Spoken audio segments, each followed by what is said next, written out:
दिल्ली की रानी। एक थी रानी।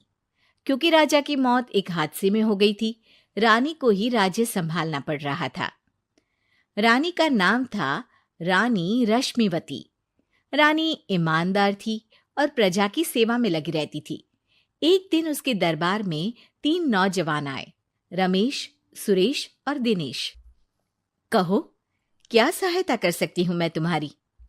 हम आपके दरबार में काम करना चाहते हैं ताकि जनता की सेवा कर सके। लेकिन अभी तो तुम्हारी उम्र बहुत छोटी है। तुम लोगों को तो अभी अपनी पढ़ाई पर ध्यान देना चाहिए। हमारा मन पढ़ाई में नहीं लगता। माता पिता को लगता है कि हम किसी के लायक नहीं है और हम साबित करना चाहते हैं कि हम लायक हैं। उत्साह बहुत अच्छा है, मगर अभी उम्र कच्ची है तुम लोगों की। अरे उम्र से क्या होता है रानी जी? शास्त्रों में लिखा है कभी किसी के ज्ञान को उसकी उम्र के आधार पर नहीं देखना चाहिए। बात तो सही है तुम्हारी। और अगर सच में तुम अगर ये संकल्प करके आए हो कि तुमको यहाँ काम करना है, तो पहले परीक्षा देनी पड़ेगी। 3 परीक्षा, एक शारीरिक परीक्षा, एक बुद्धि की परीक्षा और एक देशभक्ति की परीक्षा। और ये क्या है? वो मंत्री महोदय तुम्हें समझा देंगे। हमारे पास समय नहीं है। अगर तुम लोग तैयार हो तो बताओ। हाँ हाँ, हम तैयार है किसी भी परीक्षा के लिए। मैं भी तैयार हूँ कुछ भी कर गुजरने के लिए। तो ठीक है मंत्री जी, आप इन तीनों की परीक्षा कल से ही शुरू कर दीजिए। जो आ गया रानी साहिबा। अगले दिन से ही तीनों की परीक्षा शुरू हो जाती है। पहले शारीरिक परीक्षा, यानी किस में कितना है दम, ये देखेंगे हम। क्योंकि शरीर में दम होगा तभी तो प्रजा की सेवा में दम लगा पाओगे।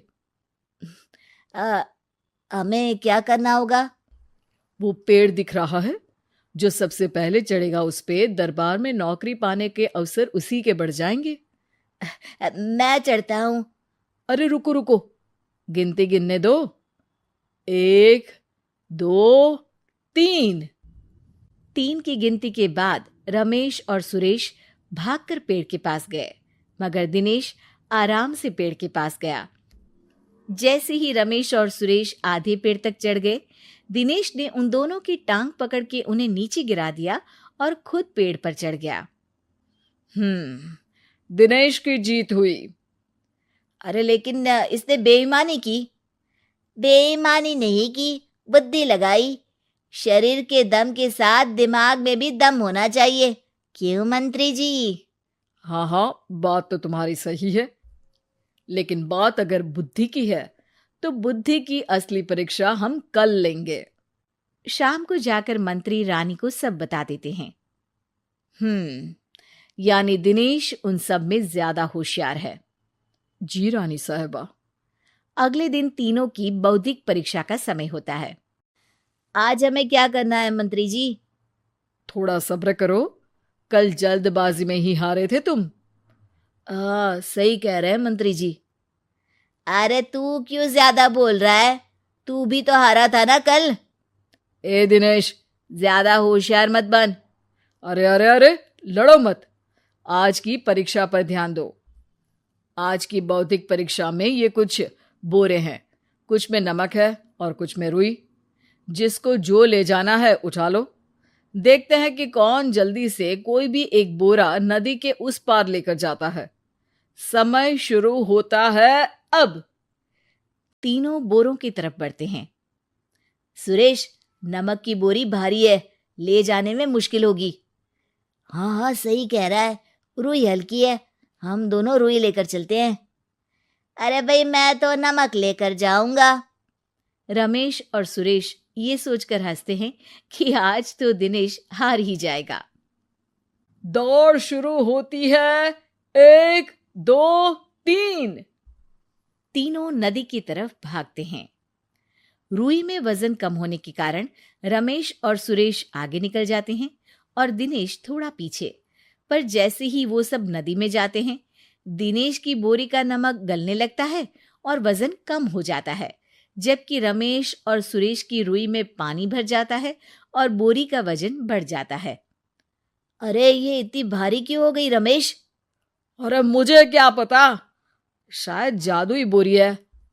अरे लगता है कि हम बेवकूफ बन गए। बने नहीं हो, तुम हो ही बेवकूफ। इतना तो पता होना चाहिए कि पानी में नमक गल जाएगा। दिनेश का पूरा नमक गल जाता है और बोरी खाली हो जाती है। वो जल्दी से रेस पूरी कर लेता है। इस परीक्षा के विजेता भी दिनेश ही हैं। उसने दिमाग लगाकर दिखा दिया कि वो बौद्धिक परीक्षा में भी रमेश और सुरेश से आगे है। अब कल तुम्हारी देशभक्ति की परीक्षा होगी, जो स्वयं रानी मां लेंगी। रात को फिर मंत्री रानी के पास जाकर बता देते हैं कि आज की परीक्षा में कैसे दिनेश ने अक्लमंदी दिखाई और बौद्धिक परीक्षा में भी उसी की जीत हुई। अरे वाह, दिनेश तो हमारे बहुत काम आ सकता है। हम उत्साहित हैं कल की परीक्षा के लिए। वो तो ठीक है रानी साहिबा, लेकिन हमने सुना है कि पड़ोसी राज्य का राजा आकाशदीप हमारे राज्य की सीमा में घुसपैठ कर रहा है। ये तो चिंता की बात है। हमें जल्द ही कुछ करना चाहिए। अगले दिन रमेश, सुरेश और दिनेश अपनी आखिरी देशभक्ति की परीक्षा के लिए दरबार में आते हैं। प्रणाम रानी साहिबा। नमस्कार रानी जी। प्रणाम रानी माँ। हमने तुम्हारी परीक्षा पर गौर किया। दिनेश आगे हैं। हम तुम तीनों में से किसी दो को ही दरबार में काम दे सकते हैं। किसी एक को आज जाना होगा। तो देशभक्ति की परीक्षा के लिए तैयार हो? पूरी तरह से। मैं तीनों से एक ही सवाल करूंगी। जिसका जवाब सबसे सही लगेगा उसे तो नौकरी मिल ही जाएगी। फिर दूसरे सबसे सही जवाब देने वाले को भी काम मिलेगा। आप लोगों का समय शुरू होता है अब। ज्यादा सोचने का समय नहीं होगा। जो मन में पहली बात आए उसका जवाब दे। तो सवाल यह है कि तुम इस मिट्टी के लिए क्या कर सकते हो? मैं इस मिट्टी को साफ रखूंगा। यहाँ के लोगों के भोजन की कमी को मैं पूरी करूंगा। मैं यहाँ के लोगों को गले लगा लगा के उनको खुशी दूंगा रानी माँ, और गरीबों के लिए घर बनवाऊंगा। मैं इस मिट्टी के लिए किसी की जान भी ले सकता हूँ रानी माँ। मंत्री, दिनेश को एक तलवार दो। जी रानी जी।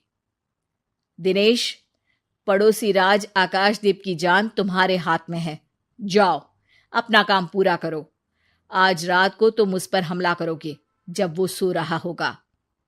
दिनेश वहां से चला जाता है। रानी माँ, ये आपने क्या किया? अभी किया नहीं है मंत्री जी।